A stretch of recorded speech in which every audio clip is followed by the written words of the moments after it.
Hello दोस्तों, कैसे आप सभी। मैं विकेट सिंह आप सभी का मैथ विद विकेट सिंह में स्वागत करता हूं और मैं आशा करता हूं कि आप सभी स्वस्थ होंगे, मस्त होंगे और अपनी पढ़ाई का सेहत का भी अच्छे से ख्याल रख रहे होंगे। तो आज का अपन लोगों का सेशन कुछ स्पेशल सेशन रहने वाला है और इस सेशन में अपन लोग डिस्कस करेंगे जितनी भी ईडीएम फ्रेज हैं और वो भी पूरी की पूरी, जैसे बोलते हैं ना कि जो टोटली करके बोलते हैं कि जिसमें टोटली की टोटली ईडीएम फ्रेज ही डिस्कस होंगी, चाहे वो कितनी भी वीडियो बनानी पड़े। कोई भी ईडीएम फ्रेज आपके एग्जाम में रह नहीं पानी चाहिए, क्योंकि ऐसी कोई ईडीएम बनी नहीं होगी कि हमारी वीडियो से ना आए। तो उसके लिए अपन लोग काफी वर्क कर रहे हैं और उसके लिए अपन लोग एसएससी के जितने भी पेपर हैं उनसे भी ईडीएम आपके लिए फाइंड आउट कर करके ला रहे हैं कि कितना एसएससी में ईडीएम फ्रेज आ चुका है और कितना आपके लिए आ भी सकता है नेक्स्ट अपकमिंग एग्जाम के लिए। जितना भी कोई भी एग्जाम हो अपकमिंग, चाहे वहां इंग्लिश आती है, इंग्लिश आएगी तो ईडीएम फ्रेज जरूर आएंगी। तो उसके लिए आपको देखो होता क्या है कि आप ज़्यादा से ज़्यादा 500 से 600 ईडीएम फ्रेज याद कर लेते हैं, तो उसमें क्या होता है कि पेपर में फंस जाए तो फंस जाए। लेकिन अगर इन ईडीएम फ्रेजों को आप 1000 से 1500 के बीच में कर देंगे तो याद रखना भी इतना इम्पॉसिबल नहीं है, क्योंकि ईडीएम फ्रेज को याद रखना काफ़ी पॉसिबल होता है। तो हम भी थोड़ा एफर्ट लगाएंगे कि आपको याद रह पाए, लेकिन आप अपना एफर्ट ज़्यादा लगाएंगे तो ज़्यादा बेटर रहेगा याद करने के लिए। तो आज का वीडियो अपन लोगों का पूरा ईडीएम फ्रेज पर रहने वाला है, जो ईडीएम फ्रेज ए से स्टार्ट है उनसे। तो देखेंगे पहला वर्ड एटली हील। एटली हील्स का मतलब होता है कमजोर पहलू या फिर कमजोर हिस्सा। देखो इसके एक्लीज के पीछे एक कहानी है। वो कहानी ये होती है कि एक्लीज कोई ग्रीक का एक बहुत बड़ा क्या बोलते हैं उसे, लड़ाकू था, वॉरियर था। तो उसमें क्या हुआ था कि जब उसका जन्म हुआ था तो इसके पिताजी ने, एक्लीज के पिताजी ने एक जो अमृत बोलते हैं, नेक्टर बोलते हैं, उसमें इसे नहलाया था। तो नहलाने के लिए इसके पिताजी ने इसका पैर पकड़ लिया था एक, और पूरा का पूरा ये उसमें डबो दिया था। और फिर ये ऊपर से उठाया था तो इसका ये पैर था, ये अमृत से भीग नहीं पाया था। तो यही पैर इसकी कमजोरी बन गया बाद में जाकर। तो इस कारण इसे क्या बोलते हैं, एक्लीज हीट बोलते हैं, क्योंकि ये पूरा का पूरा उस अमृत में भीग चुका था। क्योंकि अगर बच्चे को डुबा रहे हैं तो कहीं से तो पकड़ के डुलाएंगे, तो उल्टा करके लटकाया और एक ही पैर से लटकाया था। तो ये वाला पैर अमृत में भीग नहीं पाया और ये इसका कमजोर हो गया। तो बाद में यही इसकी मौत का कारण बना। तो इसे क्या बोलते हैं आप, एक्लीज हील्स बोलते हैं, कमजोर हिस्सा बोलते हैं। तो इस प्रकार से आप इसे याद रख पा सकते हैं। नहीं रख पाते तो एक्लीज हील्स माने भी आप याद रख पाते हैं कि मोस्टली अगर आप रनिंग करते हैं तो आपकी हील ही कमजोर हिस्सा बन जाती है। Acid test. एसिड टेस्ट का मतलब होता है अग्नि परीक्षा। एसिड माने होता है आपका एसिड माने होता है हिंदी में बोले तो अम्ल बोलते हैं एसिड को, और टेस्ट का मतलब होता है टेस्ट। तो एसिड टेस्ट कब आता है, अग्नि परीक्षा आपने नाम सुना होगा। कब हो, जब मोस्टली दो देशों के बीच में क्या होता है, टेस्ट चलता है। कि मान लो ऑस्ट्रेलिया और इंग्लैंड के बीच में टेस्ट चल रहा है तो वो एक अग्नि परीक्षा है। या फिर आप एसएससी का पेपर देने जा रहे हैं या एयरपोर्ट का पेपर देने जा रहे हैं तो वो आपकी क्या है, अग्नि परीक्षा है। अगर एयरपोर्ट का एग्जाम देने जा रहे हैं वो भी आपका लास्ट अटेम्प्ट है तो वो आपकी पक्की वाली अग्नि परीक्षा है। Add insult to injury. Insult माने होता है इंसल्ट करना, इंजरी माने होता है कोई दुख दर्द या फिर कोई जहाँ पर लग जाए उसे इंजरी बोलते हैं। तो एड इंसल्ट टू इंजरी का मतलब होता है जले पर नमक छिड़कना। मतलब जो कंडीशन पहले से खराब है उसे और खराब करते हैं, तो एड इंसल्ट टू इंजरी बोलते हैं। अल्टर एगो का मतलब होता है बहुत ही नजदीक दोस्त। तो इस प्रकार से आप इन्हें याद रखेंगे। अब देखेंगे 6 and 7।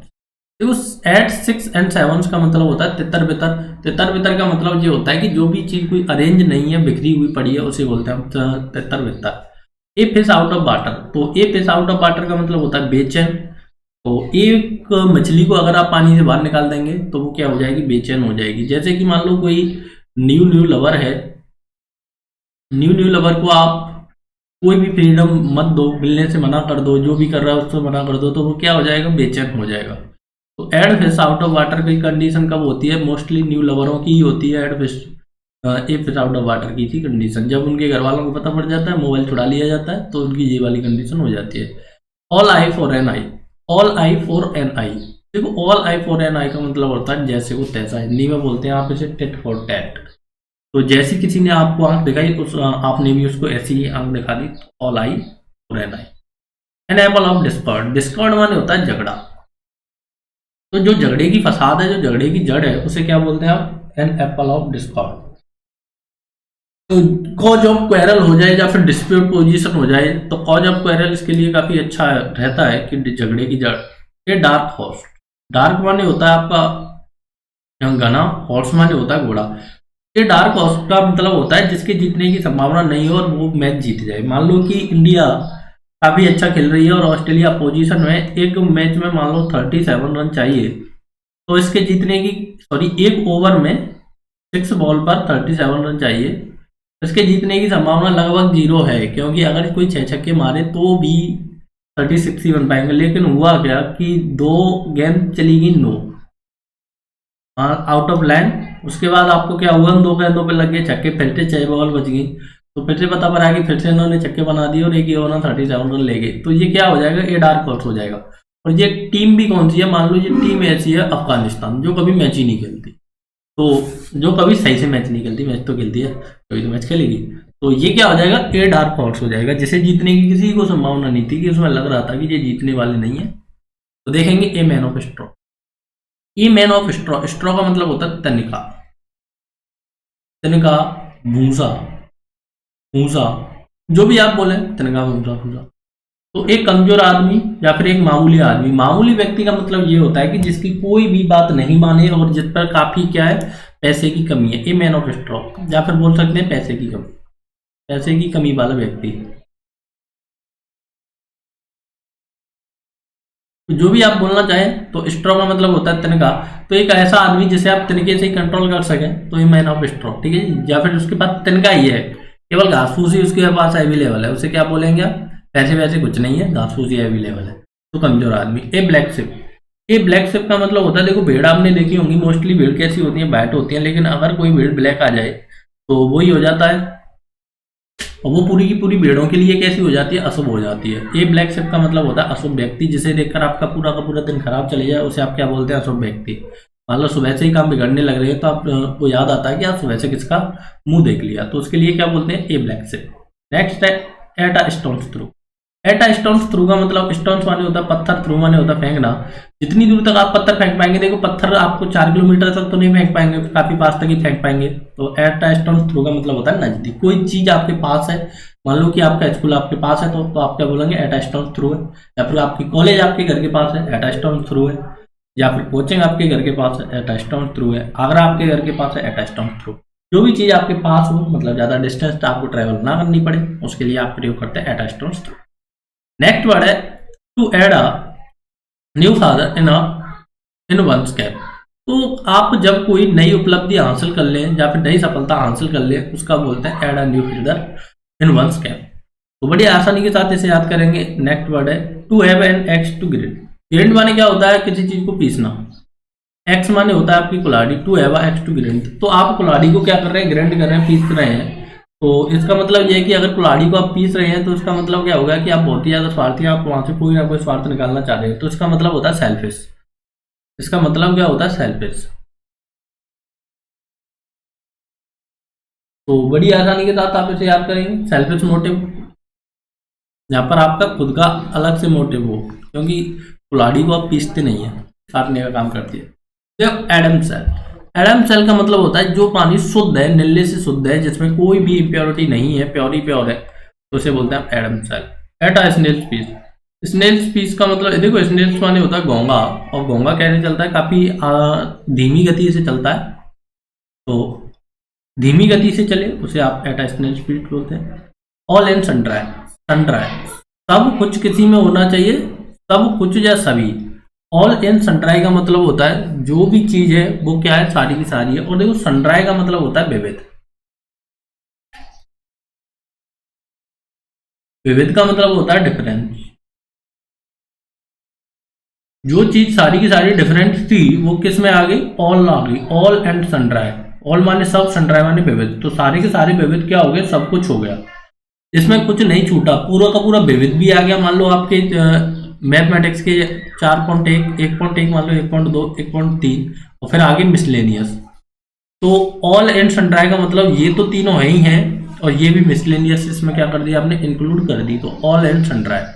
अल्फा एंड ओमेगा का मतलब होता है शुरू से एंड तक। अल्फा एंड ओमेगा का मतलब होता है कोई कार्य करें आप शुरू से एंड तक, जैसे कि आपने कोई बुक पढ़ी है, कोई पढ़ाई कर रहे हैं, तो आप उसे कैसे कर रहे हैं, शुरू से एंड तक करें, तो उसे बोलते हैं अल्फा एंड ओमेगा। नेक्स्ट देखेंगे apple pie order. Apple pie order का मतलब होता है कि एप्पल पूरे के पूरे किस में रखे हुए हैं, ऑर्डर में रखे हुए हैं, तो इसे आप बोलते हैं साफ सुथरा एवं सुव्यवस्थित। बड़ी आसानी से याद करेंगे। At an arm's length, arm's length का मतलब होता है किसी खतरे या बुराई से दूर रहना। एट एन आर्म्स लेंथ का मतलब जो तुम्हारी भुजा है इतनी दूरी बनाई रखी है आपने किसी चीज से, तो मतलब वो बुराई से दूरी बनाए रखनी चाहिए आपको। और ये काफी अच्छी कहावत भी है, आज के टाइम में बुराई से ही दूरी बनाई रखनी चाहिए, चाहे बुरे दोस्त हो चाहे बुरी संगति हो। तो आपको एट एन आर्म्स लेंथ रहना चाहिए उन लोगों से, क्योंकि नहीं तो अगर आपकी संगति ही खराब है तो आप अपने जीवन में कुछ वृद्धि नहीं कर पाएंगे। तो इसके लिए एट एन आर्म्स लेंथ का प्रयोग करते हैं। At a loss, at a loss का मतलब होता है कंफ्यूज होना, कि आप आश्चर्यचकित हो जाए, आपको पता ही नहीं पड़े चल क्या रहा है दुनियादारी में, कि मान लो एक साथ आपको चक्कर आ गए या फिर ऐसी कुछ कंडीशन बन जाए, तो उसे क्या बोलते हैं, एट अ लॉस बोलते हैं, कंफ्यूज होना। At loggerheads, at loggerheads का मतलब क्या होता है, आपका शत्रुता होना। एट लॉगर हेड्स का मतलब होता है आपका शत्रुता होना। तो इसे कैसे, लॉगर का क्या मतलब होता है, तो लॉगर का मतलब होता है मेरे भाई, जो भी आपके वो रहते हैं ना, क्या बोलते हैं लॉगर का, जो भी क्या बोल रहे हैं हिंदी में लॉगर को, लॉगर को से बोलते हैं जो लकड़ी वकड़ी काटता है, लकड़हारा बोलते हैं, लॉगर हैंड्स। तो लॉगर हैंड्स का मतलब होता है लकड़हारा, जो लकड़ी काटे उसे बोलते हैं हम एट अ लॉगर हेड्स। तो एट अ लॉगर हेड्स का मतलब होता है शत्रुता। तो लॉगर का हेड से क्या होता है, शत्रुता होती है क्या, कैसे याद करें, देखेंगे। एट अ लॉगर हेड्स, तो देखो कैसे याद करेंगे कि लकड़ी रखना कर उसका हेड ही उसका क्या बन चुका है, शत्रु बन चुका है, लग गई है उसके सर में। एड, देखेंगे नेक्स्ट, इसे आप याद रख पाएंगे अपने हिसाब से रख लीजिए, मैंने वैसे ही बोल दिया। To add fuel to fire, अब ऐड फ्यूल टू फायर का मतलब होता है, क्या होता है कि मान लो आग लग रही है, उसमें आपने पेट्रोल और छिड़क दिया, तो क्या होगा, स्थिति को और अधिक खराब कर रहे हैं आप। एड ड्रैगर ड्रॉन, ड्रैगर, ड्रैगर का मतलब क्या होता है आपका चाकू, या फिर कोई नुकीली चीज को आप क्या बोलते हैं, डैगर बोलते हैं। ड्रॉन, तो कोई ड्रोन, ड्रोन का मतलब होता है खींचना। तो आप चाकू को खींच रहे हैं तो क्या कर रहे हैं आप, गहरी दुश्मनी, मान लो आप चाकू वाकू दिखा रहे हैं, तो उसका मतलब क्या होगा, ड्रोन का मतलब अगर मान लो खींचना है, तो अगर मान लो कि आप ये हैं, आपने देखा होगा जो सिख लोग होते हैं जो अपने साइड में एक चाकू सा रख के रखते हैं, अगर वो निकाल ले उसे गुस्से में, तो क्या हो गया, वो कब निकालेंगे, जब दुश्मनी होगी जब ही निकालते हैं उसे, वैसे नहीं निकालते हैं। तो जो सिख गुरु थे आपने देखा होगा, अर्जुन वर्जुन थे जो, तो उससे आप इसे थोड़ा सा रिलेट कराएंगे। एन आई वॉश, आई वॉश का मतलब होता है आई वॉश कर दिया आपने, आई आंखों को धो दिया, आंखों को धोना का मतलब होता है किसी को धोखा दे दिया। आई वॉश का मतलब धोखा देना, बड़ी आसान सी है। एन एक्स टू ग्रेड, तो देखो ये एन एक्स टू ग्रेड स्वार्थ पूर्ति करना, रिपीटेड है। At one's wits end, at one's wits end का मतलब होता है किसी से मजाक करना, किसी से जोक करना के लिए आप किसका प्रयोग करते हैं, एट वन बिट्स एंड का प्रयोग करते हैं। या फिर आप सॉरी, इसके लिए एट वन बिट्स एंड का प्रयोग करते हैं जब आप अपने ही जो मैंने पहले बोला वो थोड़ी, उसके लिए मैं सॉरी बोलता हूँ। एट वन बिट्स एंड का प्रयोग करते हैं जब आप क्या हो जाए, पूरी तरह कंफ्यूज हो जाए, आपको कुछ पता नहीं पड़े, जब आपकी बुद्धि काम करना बंद कर दे। अल्मा मैटर का मतलब होता है शैक्षणिक संस्था, शैक्षणिक संस्था मतलब अल्मा मैटर का प्रयोग करते हैं जहां से आपने प्राथमिक अपनी शिक्षा प्राप्त की, जहां से आपने नर्सरी की, फर्स्ट क्लास पढ़ा, सेकंड क्लास पढ़ा, तो उसे क्या बोलते हैं, alma mater. At the outset, at the outset का मतलब होता है किसी चीज को प्रारंभ में ही, किसी चीज को इनिशियली पॉइंट पर ही, या फिर किसी चीज की स्टार्टिंग में ही, उसे क्या बोलते हैं, एट द आउटसेट बोलते हैं। At all sea, at all sea का मतलब होता है पूर्ण रूप से कंफ्यूज। देखो कंफ्यूज की काफी मीनिंग है, देखो काफी मीनिंग है। तो एट ऑल सी का मतलब ये है कि चारों तरफ आपको क्या दिख रहा है, सारा का सारा समुद्र ही समुद्र दिख रहा है, आप पूरी तरह कंफ्यूज है। एक्स आउट का मतलब होता है बाहर करना, एक्स आउट बाहर करना, आउट से ही याद करना है आपको, एक्स आउट का मतलब बाहर करना। देखेंगे अगला, Apple of one size, Apple of one size का मतलब होता है बहुत प्यारा होना, किसी की आंखों का तारा होने के लिए आप क्या करते हैं, एप्पल ऑफ वन साइज, जो व्यक्ति आपको बहुत ही ज्यादा अच्छा लगे देखने में, उसके लिए किसका प्रयोग करते हैं आप, एप्पल ऑफ वन साइज का प्रयोग करते हैं। देखेंगे next, arm to the teeth, arm to the teeth का मतलब होता है कि आर्म है आपके दांतों के पास, मतलब हथियारों के साथ है, आप हथियारों से लैस हैं, आपके पास हथियार है 24 आवर्स, तो उसके प्रयोग किसका करते हैं, आर्म टू टीथ का करते हैं। राउंड द क्लॉक का मतलब होता है, देखो ये घड़ी है, राउंड द क्लॉक का मतलब होता है आपके 24 घंटे, जो कोई काम आप फुल डे करें या फिर 24 घंटे करें, तो उसके लिए किसका प्रयोग करते हैं आप, राउंड द क्लॉक का प्रयोग करते हैं। तो आज की वीडियो हम इतनी बड़ी रखते हैं, ज़्यादा बड़ी वीडियो नहीं करेंगे। तो अगर वीडियो से आपको फायदा होता है, वीडियो को आप शेयर भी कर सकते हैं, चैनल को सब्सक्राइब भी कर सकते हैं। अगर आपको फिर भी कोई प्रॉब्लम आती है तो हमसे कमेंट बॉक्स में लिखकर भी पूछ सकते हैं। तो वीडियो देखने के लिए धन्यवाद। Thank you for watching. Take care. Bye bye.